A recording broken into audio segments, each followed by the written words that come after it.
Hello, Aquarius, Sun, Moon, Rising, Venus signs, and cross watchers. This is your tarot, rune, and oracle reading for some bonus love messages for whenever you're finding this, or the month of March 2025. So you have Wonjo coming out in reverse. And my biggest piece of advice to you guys right now is try to avoid idealizing a lover or a relationship and putting them on a pedestal, okay?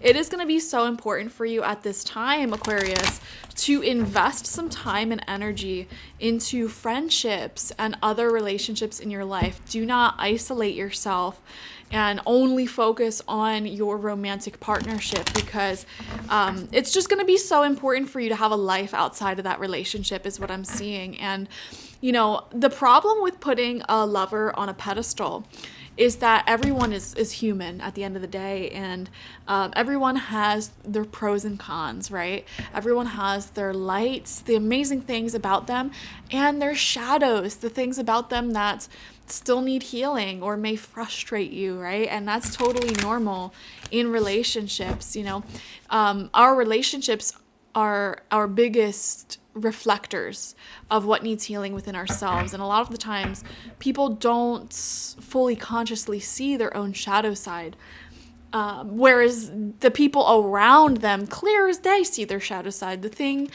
that they need to work on, the things that they need to heal. And so what I'm seeing here, Aquarius, if any of you have been really putting someone on a pedestal or really deeply in like a honeymoon energy with someone, this month may be illuminating their more shadowy nature or their shadow side that needs healing, you know?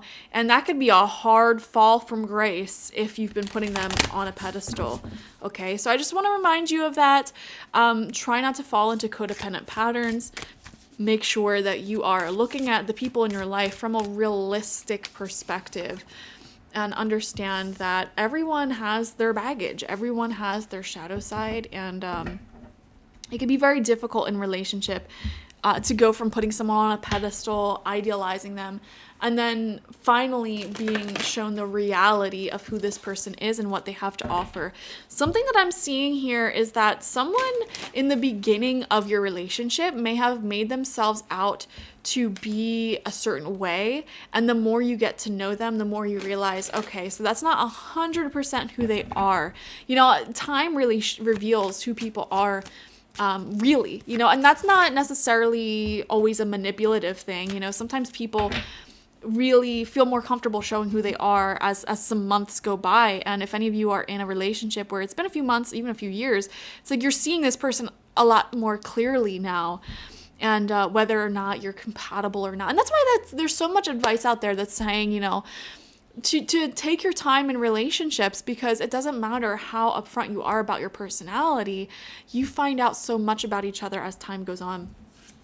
From the Lover's Oracle, this is the card that's coming out for you. And it says, look deep within your heart and you will feel my love. My love for you is as deep as the ocean. I love that. So if you are in some sort of connection right now, you really have some deep, deep feelings for them. And I feel for a lot of you, this person loves you extremely deeply as well. Something that I feel guided to say is that depression lies to you. If any of you are going through a season of depression right now, it lies to you and it tells you you're alone, this person doesn't love you as much as you love them, etc., etc. That is a lie. If you've been having anxieties recently of like, oh my gosh, I think I love this person more than they love me, I'm so obsessed with them, they're not obsessed with me, it's a lie that your mental health is telling you. So, and again, that goes back to the message of Wonjo. Make sure you're really taking care of yourself. You have a life outside of your relationship, so that way when your partner is busy doing other things, you're not just sitting around waiting for them to come back. Or when they are more in their shadowy elements, dealing with their mental health or whatever they got going on, you're not completely depressed and like up in arms over it, because you have a life outside of them. You have hobbies outside of them, friends outside of them, etc., to support you. You know, don't put all your eggs in one basket. I think that's a great advice for anything in life. It's important to diversify your income. diversify your diet, as well as where you get your social interactions from. You don't want to isolate yourself only talking to one person. You want multiple people in your life. We have children as well. Children and pets may be a part of your love life at this time. Your love life is being affected by children. Now, this could be existing children, your partner's children may be coming to the surface. What's in it for their well-being may be coming to the surface. If any of you are dating someone who has children and you're not the other parent, you may be faced with some challenges with that.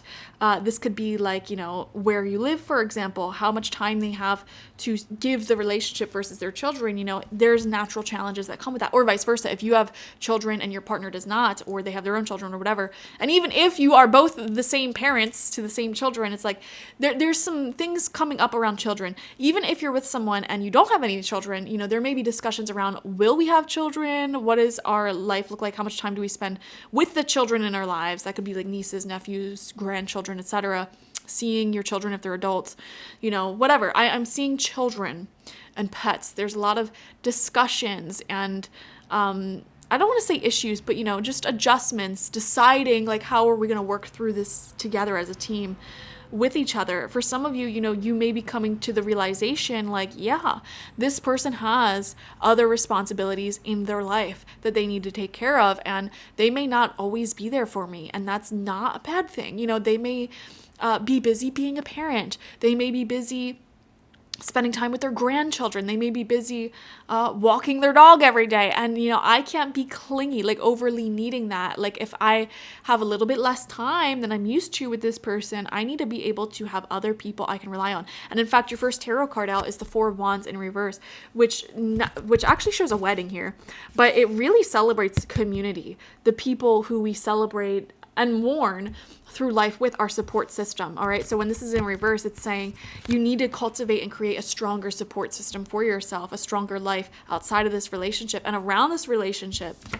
We have the Five of Pentacles in reverse. Yeah, some of you guys are dealing with those feelings. Some of you guys may be going through depression right now. And like I said, do not believe that voice in your head that's saying, this person doesn't love me as much as I love them or whatever. Just don't. Okay, just don't. I feel for a lot of you, like this message really resonates. Look deep within your heart and you will feel my love. My love for you is as deep as the ocean. You may have a really amazing partner who has their own baggage or their own life. You know what I mean? If they're like a business owner, if they have children, if they have other responsibilities that are not you, there will be moments in time where you may feel that they are busy doing those things. And it's important for you to have your own friends, your own other things outside of them. It's just so, so, so important. I feel like this is something that a lot of Western societies may lack at times, that sense of deep interwoven community. And we have the Eight of Wands. A lot of things will be picking up the pace for you at this time, Aquarius. So that's really good. And I'm actually seeing discussions of children, marriage, moving forward. Some of you guys may be meeting, if it's like a newer relationship, meeting their family. Things are going to be moving forward quite quickly, actually. And I'm seeing decisions being made about the direction things are going in the future. Yeah.